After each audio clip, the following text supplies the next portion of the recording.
الحمد لله رب العالمين له الحمد الحسن والثناء الجميل وأشهد أن لا إله إلا الله وحده لا شريك له يقول الحق وهو يهدي السبيل وأشهد أن محمدا عبده ورسوله صلى الله عليه وعلى آله وأصحابه والتابعين لهم بإحسان إلى يوم الدين أما بعد. Inshallah ta'ala, we're going to be talking about the life of Imam Ibn Al Qayyim rahimahullah ta'ala. Imam Ibn Al Qayyim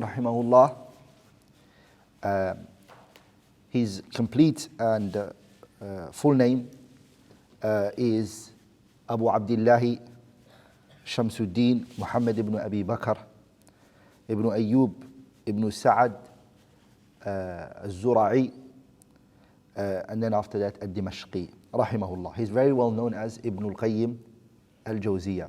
Some people, they kind of confuse Ibn al-Jawzi with Ibn Al Qayyim al-Jawziyah. So they're two separate people. His family, Ibn Al Qayyim, the family that he's from, is a family that was known for knowledge, which is something that helps. Ibn Al Qayyim's father was a scholar, and so the knowledge of his father is what was passed on to him. His father educated him, taught him about the deen, which is the kind of relationship that children should have with their parents should have with their children. They teach them about the deen so that the child is aware of what his religion is. And that is the first teacher that a student should have, their parents. Whatever you know, doesn't matter, teach your children. And if you feel like you don't know enough, then take them to the circles of knowledge. Sit with them in order for your children to learn. So he, first of all, studied with his father. His father is the first person he taught. And as we're going to see later, he also studied under the great Shaikh Islam Ibn Taimiyyah rahimahullah ta'ala. The scholars of his time, they praised him. So let's look at some of the things that they said about Ibn Al Qayyim. From the scholars that met him, were his students, is Ibn Rajab al-Hanbali. Ibn Rajab, he never met Ibn Taimiyyah, but he met Ibn Al Qayyim. And he said about him, وَلَازَمْتُ مَجَالِسَهُ, I stayed in his circles, I was in his gatherings. قَبْلَ مَوْتِهِ, before he passed away, I was there, I stuck with his classes for an entire year before he passed away, he said. وَسَمِعْتُ عَلَيْهِ, I even heard from him his long, well-known qasida known as An-Nuniyah. The Nuniyah is, by the way, is a 5,000 line of poetry. Okay, where he talks about everything, rahimahullah ta'ala. He said, I heard the entirety of it from him, rahimahullah ta'ala. From the people who met him, who saw him, who is considered as his colleague, friend, they all studied under Ibn Taimiyyah, is Ibn Kathir. Ibn Kathir is also a friend of Ibn Al Qayyim. They both studied under Ibn Taimiyyah together. Ibn Kathir said about Ibn Al Qayyim, he said that he was a person who was one of the most beloved people to him. He said, وَكَانَ مِنْ أَصْحَابِ النَّاسِ وَكُنْتُ مِنْ أَصْحَابِ النَّاسِ لَهُ وَأَحَبُّ النَّاسِ إِلَيْهِ. I was, he said, the closest person to him. And I was the most beloved person to him. And the same thing Ibn Al-Kathir used to say, and he's the most beloved person to me after my teacher, Ibn Taimiyyah rahimahullah ta'ala. Also, from the people who saw him and were also his colleagues, is Al-Imam al-Dhahabi rahimahullah ta'ala. They all studied under who? Ibn Taimiyyah rahimahullah ta'ala. Also from the students that studied with him under Ibn Taimiyyah is Ibn Abdul Hadi. And he praised him, and for the things that he praised him is the ibadah of Ibn Al Qayyim. Ibn Al Qayyim was known for his ibadah, the way that he would worship Allah subhanahu wa ta'ala. Look what Ibn Kathir said about him. He said, سَمِعَ الْحَدِيثَ وَاشْتَغَلَ بِالْعِلْمِ. This man spent so much time listening to the hadith of the Prophet sallallahu alaihi wasallam. He busied himself in knowledge. He spent his life engaged, preoccupied with what? Knowledge. Which is something, wallahi, very important. And we need to, even if we're not writing down knowledge, but to be in circles of knowledge and listen. There's so much knowledge that you also take by just listening, being in those gatherings. So he said he, rahimahullah ta'ala, listened and heard many ahadith He also busied himself with knowledge. وَبَرَعَ فِي عُلُومٍ مُتَعَدِّدَةٍ. And he mastered so many different sciences, Ibn Al Qayyim. وَلَا سِيَّمَا عِلْمُ التَّفْسِيرِ. When it came to the tafsir of the Quran, rahimahullah, he was a bari'. Bari' means he was deeply rooted in the knowledge of tafsir. Also hadith, which is the Quran and the Sunnah basically. And he said, وَلَمَّا عَادَ الشَّيْخ التَّقِيُّ الدِّينِ Ibn Taimiyyah. When Ibn Taimiyyah returned from Egypt, Ibn Taimiyyah came back from Egypt and came back to Damascus, that's when Ibn Al Qayyim caught him, he met him, and he spent with him until he passed away. As you know, Ibn Al Qayyim rahimahullah ta'ala, he passed away the year 751 Hijriya, whereas his teacher, Ibn Taimiyyah, died the year 728 Hijriya. 728, Ibn Taimiyyah died, Ibn Al Qayyim died 751. But what year did they both meet each other? Ibn Al Qayyim met him when the year was 712. 712, Ibn Al Qayyim met his teacher who? Ibn Taimiyyah, and he stayed with him until he died. Okay, so 712 is when he met Ibn Taimiyyah, and 728 is when Ibn Taimiyyah passed away. How many years has he been with him? 16 years, taqriban. 16 years, day and night he was with Ibn Taimiyyah. And he even got imprisoned with him, rahimahullah ta'ala. From the things Ibn al-Kathir was known for, Ibn al-Qayyim, al-Jawziyah was known for, is his ibadah. Ibn Rajab rahimahullah ta'ala, and even Ibn al-Kathir, they say that even he would be blamed for the lengthening of his prayer. His ruku' was very long, his sujood was very long, his qiyam was very long. He never used to miss his qiyamul layl. He would not miss that. His witr, he would not miss after his qiyamul layl.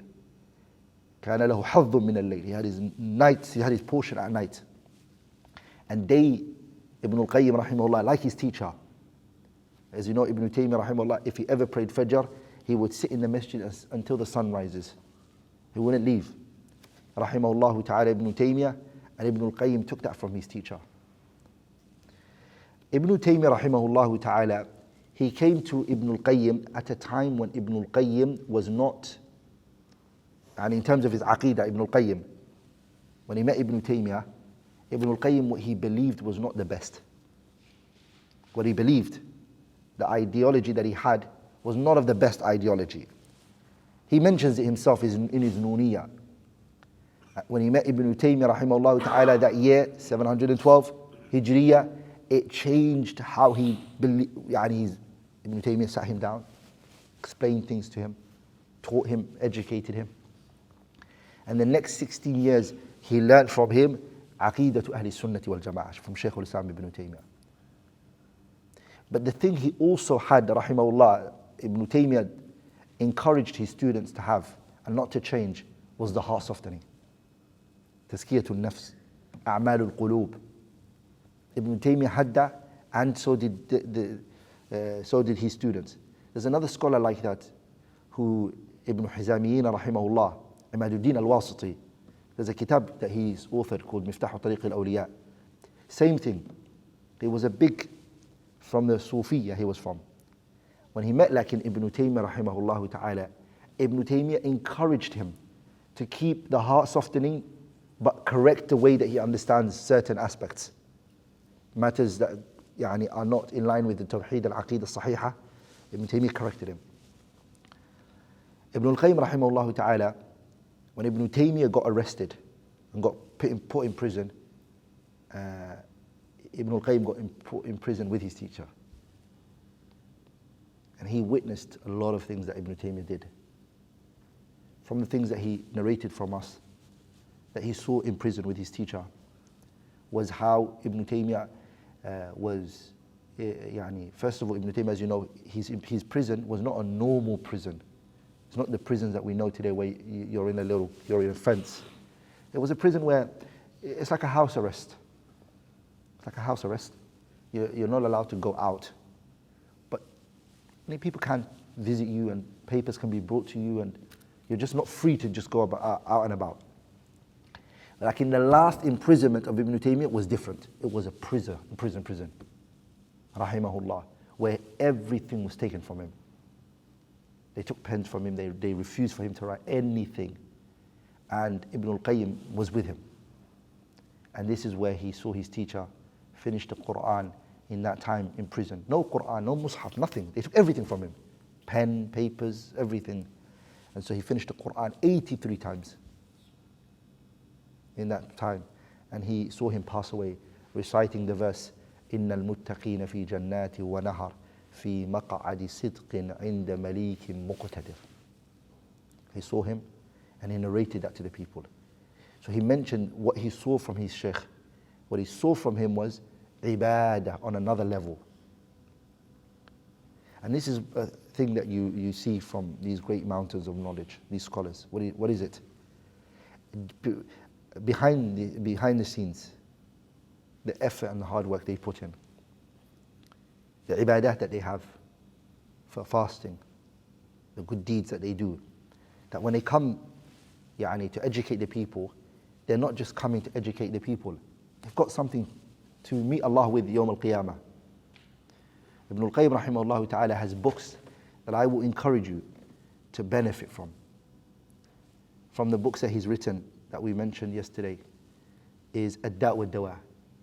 Ibn Al Qayyim has authored that kitab called Ad-Da' wa Dawa, where he talks about the sins and the cures to the sins, how to overcome it.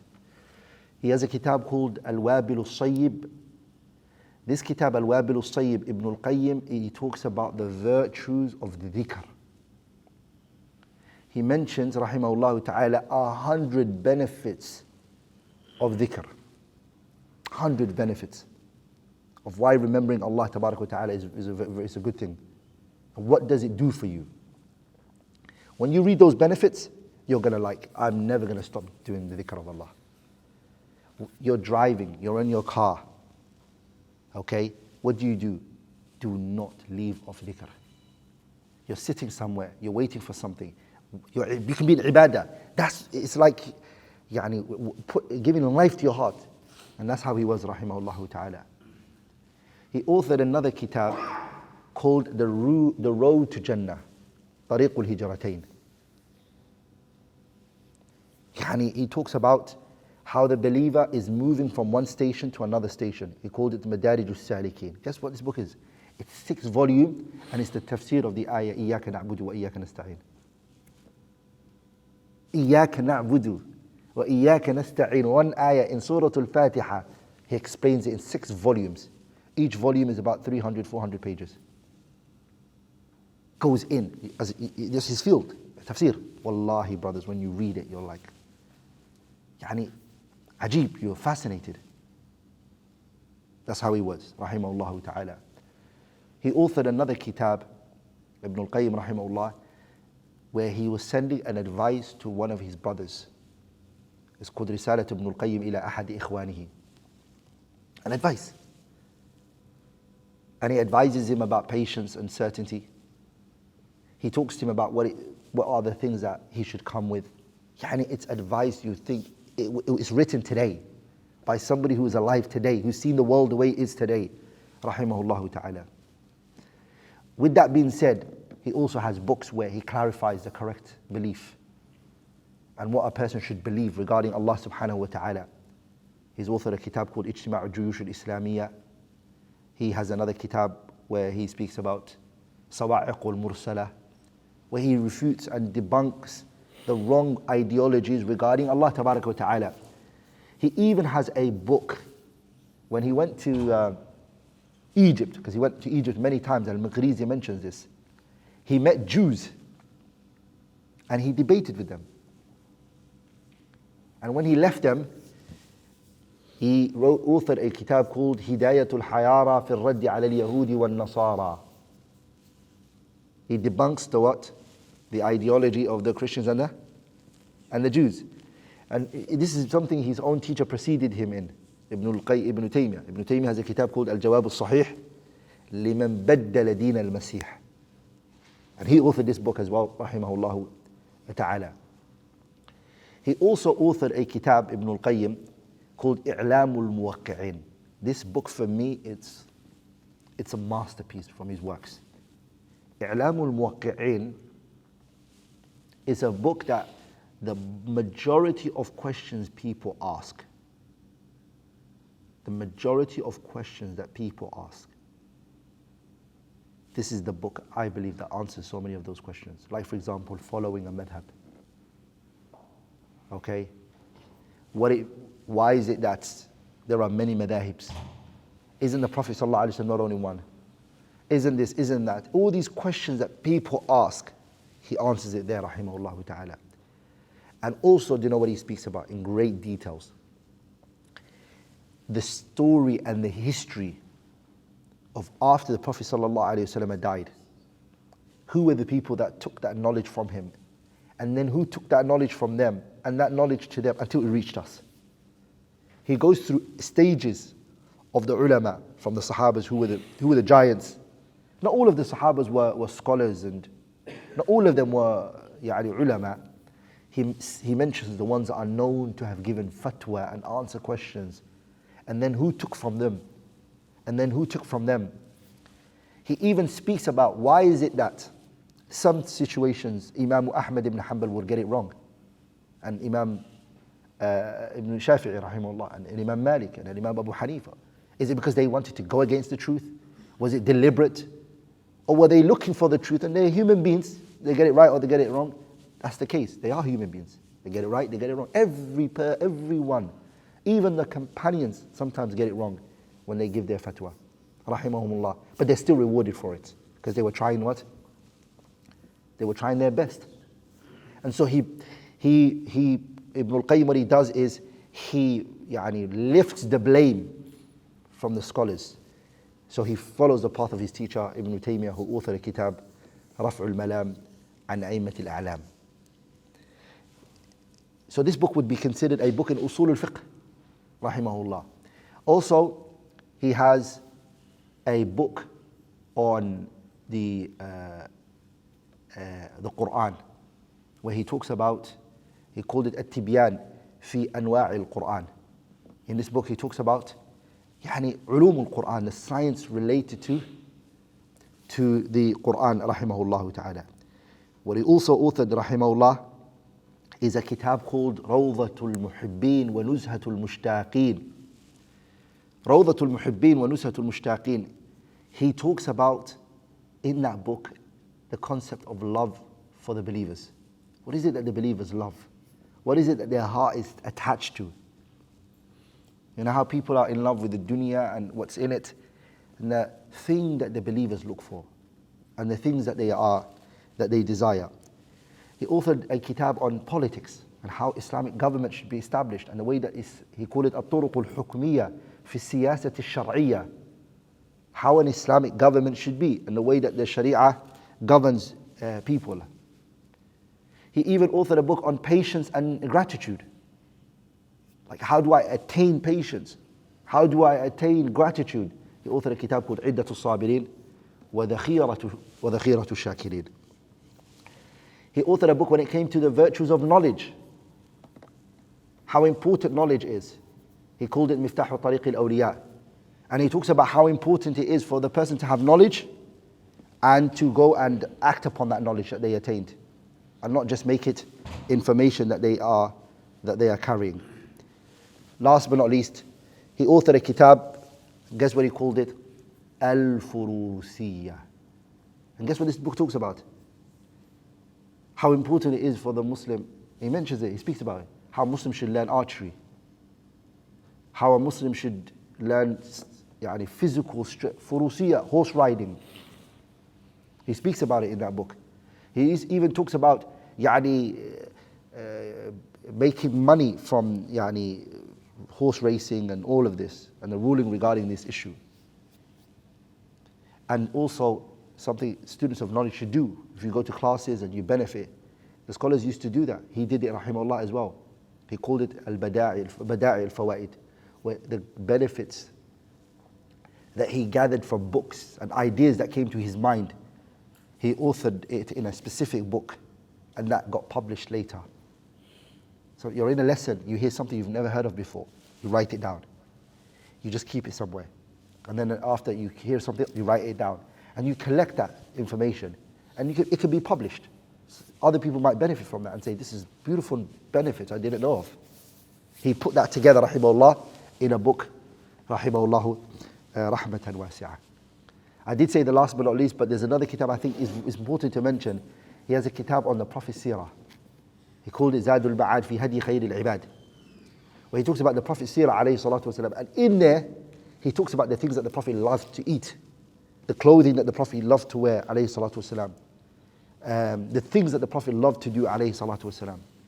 And each point, wallahi, he extracts so much benefit from it, and more benefit, and more benefit. And it's that book where the prophetic medicine is taken from. The prophetic medicine, At-Tibb al-Nabawi, the Prophet's medicine, and the things that the Prophet praised and said, this is medically good. He mentioned all of those things in that book, Zadul Ma'ad fi Hadi Khayr al-Ibad. Ibn Al Qayyim rahimahullah ta'ala, after many years of authoring and putting together a knowledge for us, he rahimahullah ta'ala, he became very sick, rahimahullah ta'ala, when the year was 751. And so he passed away in Dimashq, rahimahullah ta'ala, on a Thursday in the month of Rajab. He died, rahimahullah ta'ala, in Dimashq, and he was buried in the Maqbaratu Bab al-Saghir, rahimahullah, wa askanahu al-Firdaus al-A'la, wa jama'ana wa iyyahu fil 'illiyyin ma'a an-nabiyyin was-siddiqin wash-shuhada'i was-salihin wa hasuna ulaika rafiqa. And I ask Allah tabarak wa ta'ala that He makes His knowledge a source of benefit forever to come. And I ask Allah tabarak wa ta'ala that He forgives us for our shortcomings and our mistakes. I do sincerely apologize for coming late. I hope this was a benefit for you all. Rahimahullah. One of the scholars who's written the biggest book I know about his life, Ibn Al Qayyim, is Ali Al-Imrani. Shaikh Ali Al-Imrani. He authored a kitab where he speaks about, he called it Jami' al-Siyar, a compendium of the seerah of Ibn Al Qayyim rahimahullah ta'ala. Also Shaykh Bakr Abu Zayd rahimahullah ta'ala authored a book on the life of Ibn Al Qayyim rahimahullah. It's something to read. And reading the stories of the scholars and the people of knowledge helps a lot. It helps what? It helps a lot to see how to live your life and the way to be, inshaAllah ta'ala. Barakallahu feekum wa jazakumullahu khairan. سبحانك اللهم وبحمدك أشهد أن لا إله إلا أنت أستغفرك وأتوب إليك. If you have any questions, inshallah ta'ala.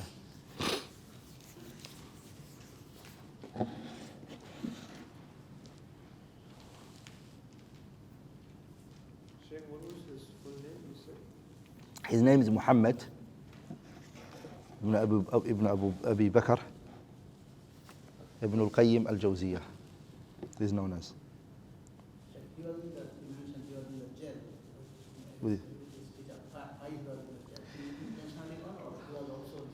He was in prison for the same ideology, Ibn Taimiyyah. That time, Ibn Taimiyyah, rahimahullah ta'ala, it was not security reasons of the government that he was arrested for. He was arrested for people who were in charge did not like what he was propagating. Ibn Taimiyyah, he was pushing for certain fatawas that he believed was the truth, rahimahullah ta'ala. And some of them were misconstrued. I see it myself. When I give a lecture and I travel, people say, oh, you said this. No, I didn't say that. You misunderstood me. And it's very common for people to misunderstand what you're saying and then to attach that to you and make that your opinion. I spoke about a lecture one time about the dangers of football and watching football and what it's done to the Muslims and how people get angry and they become very vicious. And I spoke about the dangers of it. And a group of brothers said, oh, you said we can't play football. I said, no, it's good to play football. So people tend to do that. So his statements got misconstrued a lot, Ibn Taimiyyah, and so because of that, he got imprisoned. Rumors were made about him, rahimahullah. A lot was based on false beliefs. Like, for example, that he doesn't like the Prophet sallallahu alaihi wasallam. And he doesn't like the Prophet sallallahu alaihi wasallam because he said that somebody should not purely travel just for the Prophet sallallahu alaihi wasallam's grave. Yes, when you go to Medina, So you should travel to the Prophet's masjid. That should be your intention. And once you're there, of course, go visit the Prophet's grave. That's what he said. But you don't travel for the Prophet's grave. You travel for the masjid, and then when you're there, you go to the grave. Because this is called ziyarah.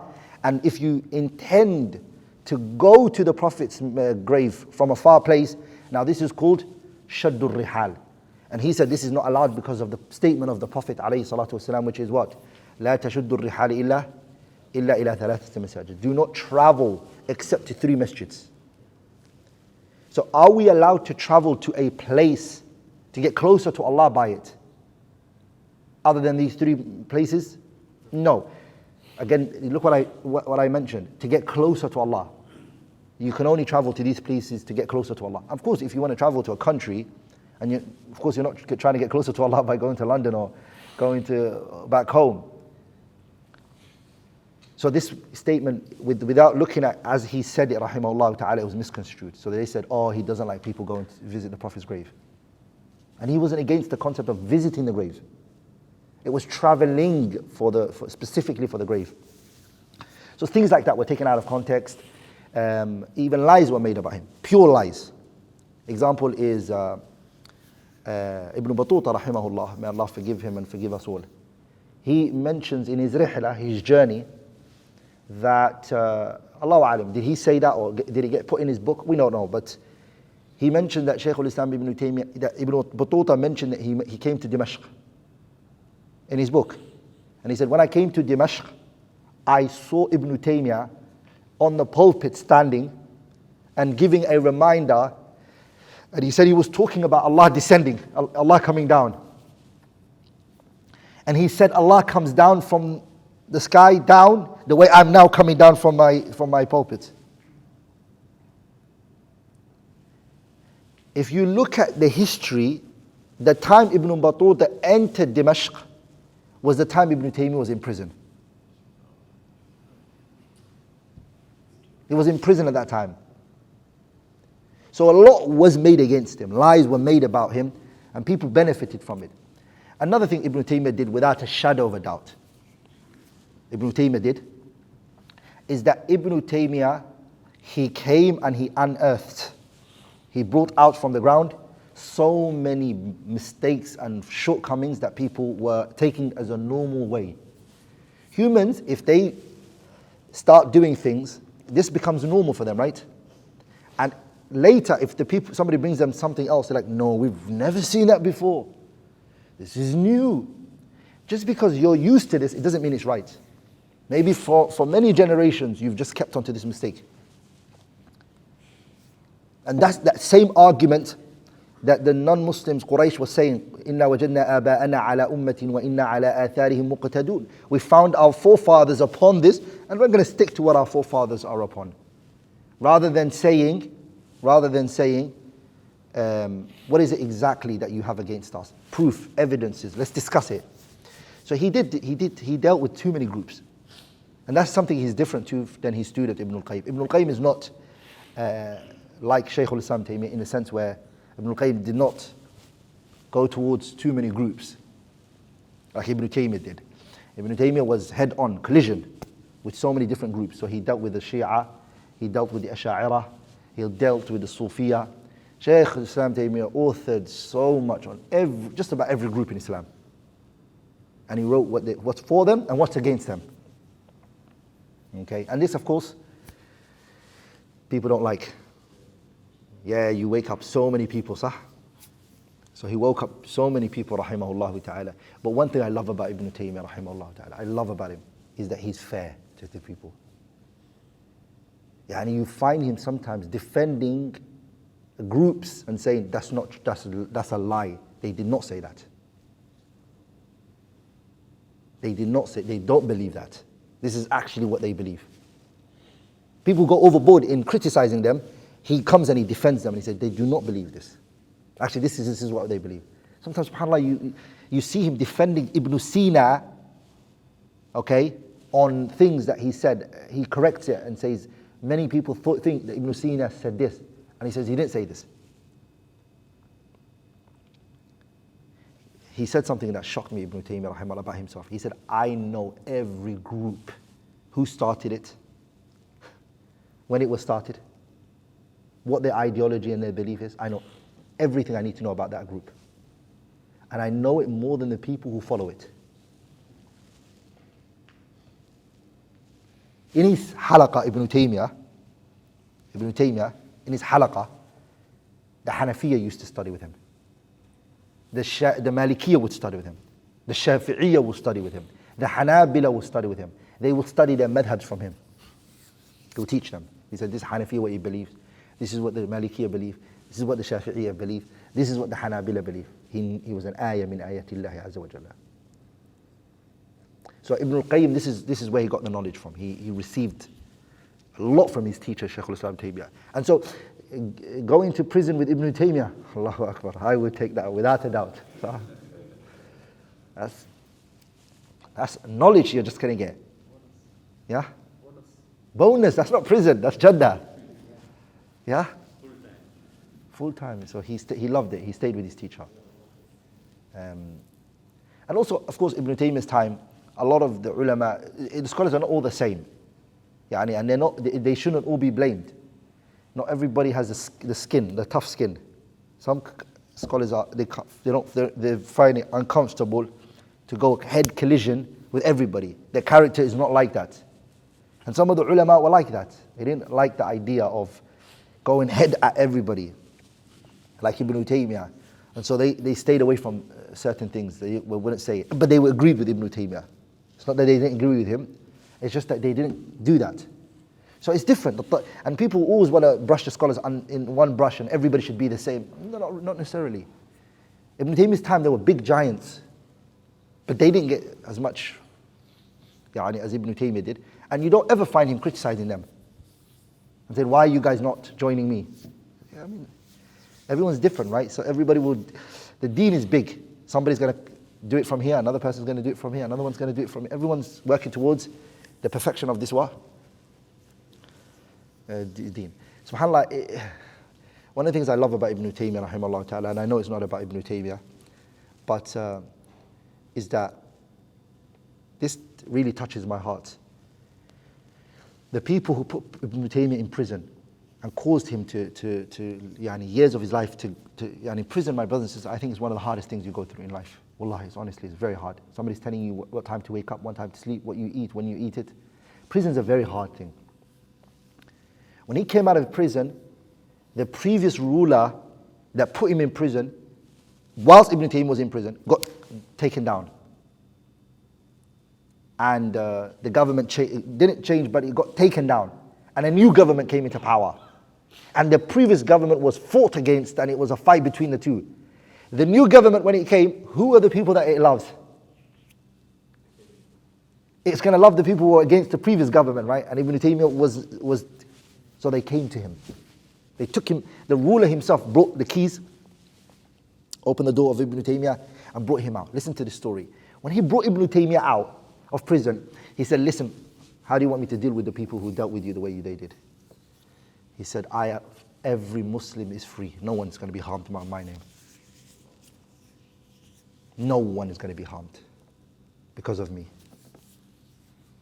We have issues, we're going to correct it. We're going to deal with each other on these issues, but that's all it is. For somebody to be beaten and lashed and taken to prison because of me? Are you there? Some of them was like Ibn Makhluf al-Maliki. Ibn Makhluf al-Maliki, he said, اقتل ابن تيمية ودمه على عنق. Imagine that. He said, kill Ibn Taymiyyah. He actually passed a fatwa for Ibn Taymiyyah to be killed and executed. And Ibn Taymiyyah did what? He said, don't worry, he's free. He was trying to get closer to Allah by doing that. His ijtihad reached that level. Which shows you, what is it, brothers? It wasn't for him personal. It was not personal. It was deen. This is a deen. That's all he was. It was all about. Rahimahullah ta'ala. Rahmatan wasi'ah. And same was his student, Ibn Al Qayyim. Naam. What is the methodology and sequence between the works of The methodology and the sequence of studying his works. Okay, let me quickly give it to you guys, inshallah. I have it here.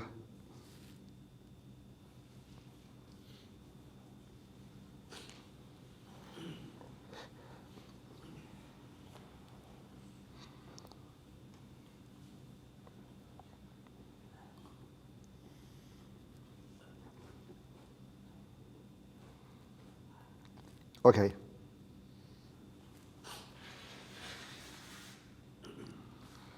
So, the way that if somebody wants to study the works of Ibn Al Qayyim, this is the way that you go through them. You read the book. But by the way, every year you should try to finish these works, like once a year at least, all of the works. Rahimahullah. First you do. I'm going to go through it fast. If you want to record it, you can record it and write it later, inshallah ta'ala. Is Kitab al-Wabil al-Sayyib. It's called Wabil al-Sayyib wa Rafi'u al-Kalim al-Tayyib. By the way, some people think this book is his explanation of his teacher's Kitab Kalim al-Tayyib by Ibn Taimiyyah, and it's not. It's a mistake. Wabil al-Sayyib is another kitab that authored by Ibn Al Qayyim, and it's not an explanation on Ibn Taymiyyah's kitab. The second kitab he has actually is called Kitab al-Salah wa Hukmu Tarikiha. The ruling of the prayer and the one who abandons it. The third kitab is Ad-Da' wa Dawa. The sins and its cures. It's actually called as well, it's got another name, it's called Al-Jawab al-Kafi liman sa'ala 'an ad-dawa' al-shafi. So Ad-Da' wa Dawa is also a name, and another name is what? Al-Jawab al-Kafi liman sa'ala 'an ad-dawa' al-shafi. After that you do the kitab Al-Fawaid. Al-Fawaid is authored. Then you do the kitab Zadul Ma'ad fi Hadi Khayr al-Ibad. Then you do the kitab Iddatu al-Sabirin wa Dhakhiratu al-Shakirin. Then you do the kitab I mentioned before, At-Tibyan fi Ayman al-Quran. Then you do another kitab called Al-Manar al-Munif fi al-Sahih wal-Da'if, where he talks about some of the weak hadiths that people use. Then you read the kitab Ighathatul Lahfan fi Masayid al-Shaytan. Then you do the kitab Miftahu Dar al-Sa'ada wa Manshuri Wilayat al-Ilm wal-Irada. Then you do the kitab Hadi al-Arwah ila Bilad al-Afrah. Then you do his kitab Jala'u al-Afham fi Fadl al-Salati ala Khayr al-Anam. Then his kitab I'lam al-Muwaqqi'in an Rabbil Alameen.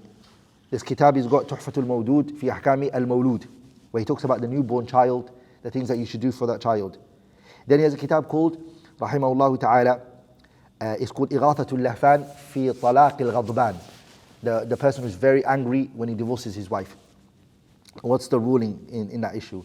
He has a kitab called Raf'ul Yadayn fi as-Salah, raising your hands in the prayer. He's authored a kitab called Tahdib al-Sunani Abi Dawud. He's a kitab called Al-Kalamu ala Mas'alati al-Sama'. He's a kitab called Bada'i al-Fawaid. He has a kitab called Al-Furusiyyah al-Muhammadiyah. He's got a kitab called Tariq al-Hijratayn wa Babu al-Sa'adatayn. Here's another kitab that you do, Ijtima'u Juyush al-Islamiyya ala Ghazwi al-Mu'attilati wal-Jahmiyya. And then the kitab As-Sawa'iq al-Mursala ala al-Jahmiyyati wal-Mu'attila. And then the kitab Al-Kafiyatu al-Shafiyya fi al-Intisar lil-Firqati al-Najiyya. And then his kitab Al-Ruh. And then his kitab Rawdatul Muhibbin wa Nusratul Mushtaqin. Then his kitab Shifa'ul Alil. Okay? في مسائل القضاء والقدر والحكمة والتعليل. And then his kitab مدارج السالكين بين منازل إياك نعبد وإياك نستعين. And then his kitab الطرق الحكمية في السياسة الشرعية. And then his kitab أحكام أهل ذمة. And then the kitab هداية الحيارى في أجوبة اليهود والنصارى. That's it. Those are the books that he authored rahimahullah ta'ala that you do. Some of them are volumes, more than one volume. Some of them are 1 or 2 volumes. You read those books. If you read the works of Ibn Taimiyyah and Ibn Al Qayyim, and you basically spend your life reading those works, that's it, mashallah. Allahumma barik. After the Quran and the Sunnah, these 2 books, they have a lot that you're looking for.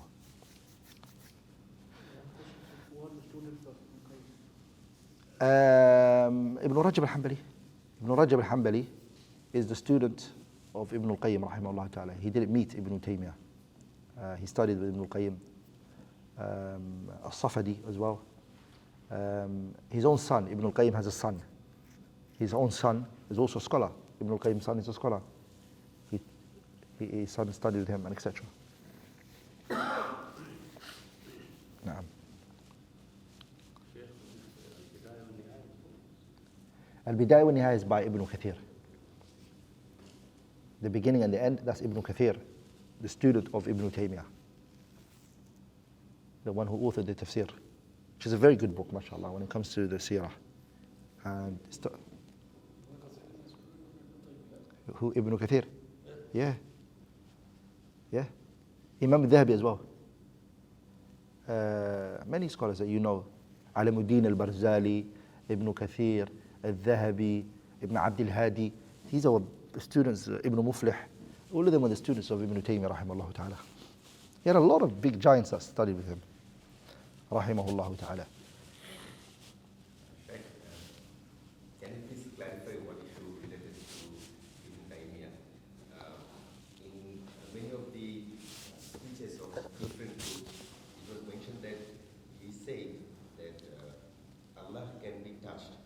Actually, probably some of his books, it's written that Allah is beyond eating, unlike touching. If you please put some light on this. This is not true. It's a false allegation against the Shaykh, rahimahullah ta'ala. I challenged many of them. They bring where he said that. Let's see where he... See, this is the thing with Ibn Taimiyyah, and I've honestly spent a lot of my time reading his works. Ibn Taimiyyah quotes people. What does he do? He's quoting someone. And sometimes the quoting of that person is 4 or 5 pages. And somebody's reading and he goes exactly to that page. And he thinks that what he's quoting here is what he's saying. Sometimes you have to know, that's why when I read Ibn Taimiyyah is very well known for istidradat. He's known for going off topic. So any book you read Ibn Taimiyyah, you're always going to see quotes. So what do? I mark where the quote starts and where it finishes. In order to know this is a quote rather than the statement of who? Ibn Taymiyyah himself. But to think that that quote is his, you can't blame him for quoting other people and referencing what they said. Rahimahullah ta'ala. Look, Ibn Taymiyyah was challenged on different levels at his time. He authored a kitab called Aqidatul Wasatiyah. He authored a kitab called what? Al-Aqidatul Wasatiyah. Aqidatul Wasatiyah is a summary of his works when it comes to Aqidah. So if you want to, that's why whenever he would go to debates and the discussions, he would take Aqidatul Wasatiyah with him. He would put it under his armpit and he would go to the place. And he would say, this is my belief, just in case you think I might change it. Let's have a debate on what I authored here. Because this stuff that he's talking about here is too technical for a lot of people to understand. A summary and a khulasa is this. This is what I'm trying to... Basically, I'm pushing everybody from those works, I'm pushing them to Wasatiyah. Wasatiyah is the summary and the conclusion of his works. But I've had many debates and discussions over those statements and other statements that has been said about him. But I encourage you to read a kitab called Da'awa al-Munawi'in. It's a 1-volume book. It's authored to defend Ibn Taymiyyah about those allegations and those statements. Okay? Inshallah ta'ala, read that book. You'll see all of those points that you mentioned and others are they're brought there and they're responded to. Like those statements, it takes a person out of the fold of Islam to say such evil statements that they accuse Ibn Taymiyyah of. No. Da'awa al-Munawi'in. It's one of the Mu'asirin. I think it's Al-Ghusn. His name is. Let me check it.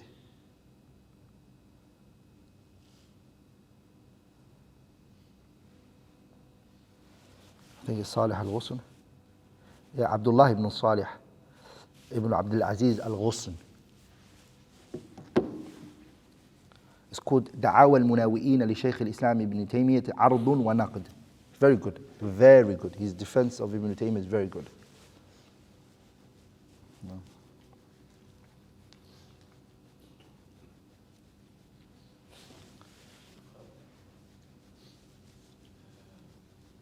Some of the people they criticize some of the stories that were mentioned in the kitab. Huh. So,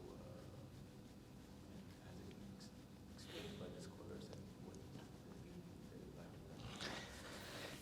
I mean, every human being has mistakes, right? There's no one who's free from mistakes. Ibn Taymiyyah has mistakes that he's wrong in. He's not perfect, as much as we love him. And so is Ibn Al Qayyim. No one's above criticism. صح? Just like Ibn Taymiyyah criticized other people's works. His works, there's, of course, perfection is only for Allah and His Messenger. صح? Those are the only two who are perfect. If everybody's statement was 100%, what would be the difference between them and the Quran? صح? The only thing is, that that cannot be challenged is the Quran.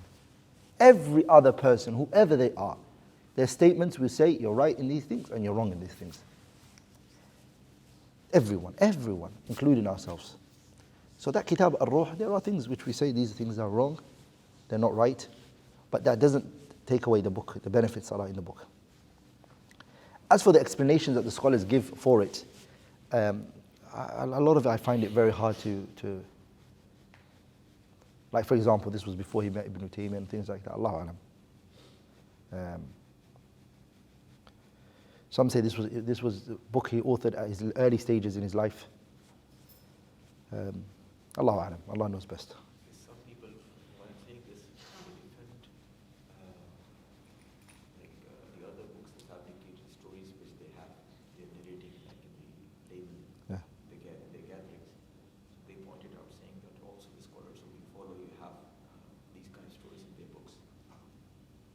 So in that way of sense, they're trying to... Oh, there's a difference here. The difference is that if you believe that these stories, we take rulings from them, that's different.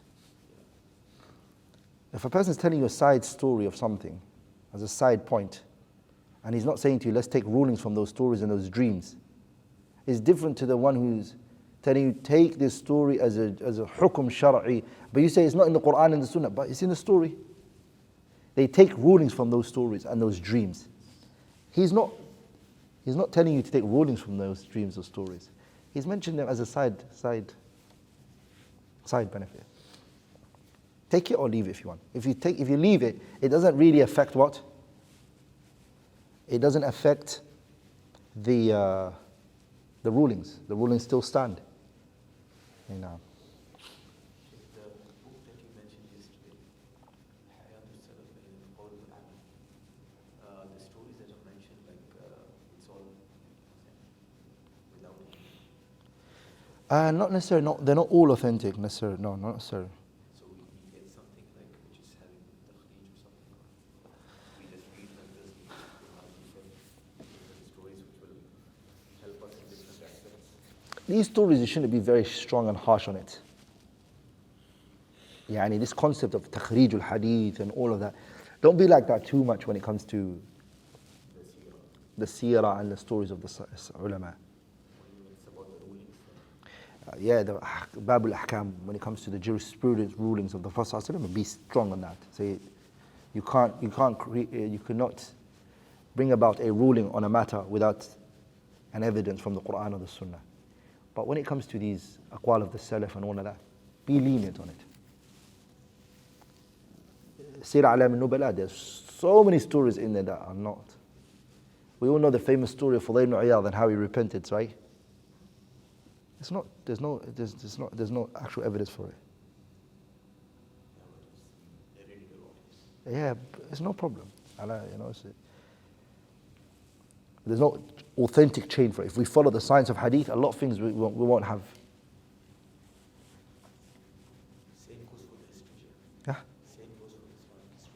Yes, of course. And as long as it doesn't damage, it's not batil and false things, no problem. Yeah, if you say the same thing,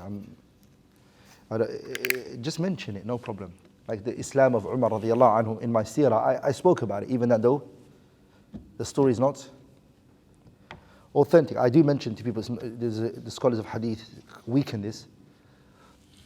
But that being said, we're not going to take a hukum from it, but it's going to support. And also, let me say something. What about if the scholars of the seerah all agree on something? From the beginning to the end, they all agree on this story. And they pass on this story. But the scholars of hadith are like, there's no chain for it. Scholars of hadith, we don't have a chain for this. This is not the field of scholars of hadith. This is not their field. Seerah is not their field. The field of the seerah is ulama al-seerah, صح? Or the scholars of the seerah of the Prophet. We take their statement over theirs. They all agreed, ijma' of the Ahlul Seerah. We take the qawl of the... And I spoke about this extensively in the introduction to the seerah of the Prophet ﷺ that I did on AMAU Academy. that the ijma' of Ahlul Siyar is put before anybody else, because they're the people of that field. Just like we put the grammarians, when they place a ruling on an issue, we take go. Yeah, but if we do that, if we take say for example, if we take an instance from the seerah that is not authentic, then we get a bunch of them, then we are actually making the Prophet ﷺ something that he wasn't. It's not the fact that it's not authentic. It's not authentic to the people of hadith. But to the people of seerah, they believe it to be authentic. That's why they have a consensus on it. So their methodology of accepting what Yeah, it's based on, we take their way. We're not saying it's not authentic. Imam Ahmad, you know what he said? He said, ثلاثة لا إسناد لها. 3 things we don't check his chain. Imam Ahmad saying this. And from them is what? Seerah. Yeah? The other 2, I think it's Fada'il A'mal he mentioned. Virtuous actions.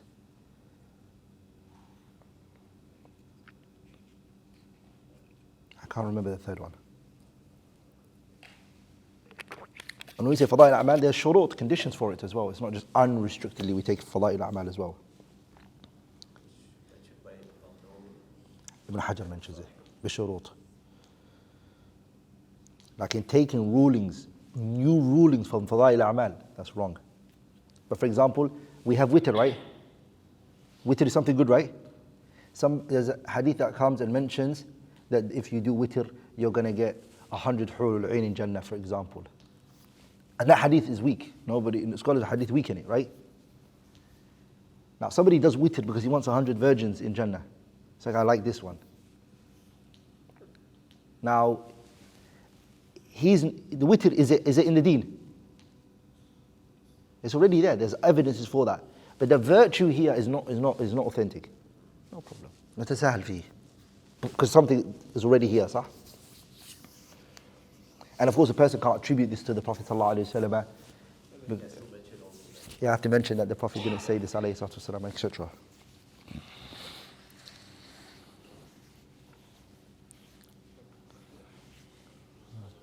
جزاكم الله خيرا سبحانك اللهم وبحمدك أشهد أن لا إله إلا أنت أستغفرك وأتوب إليك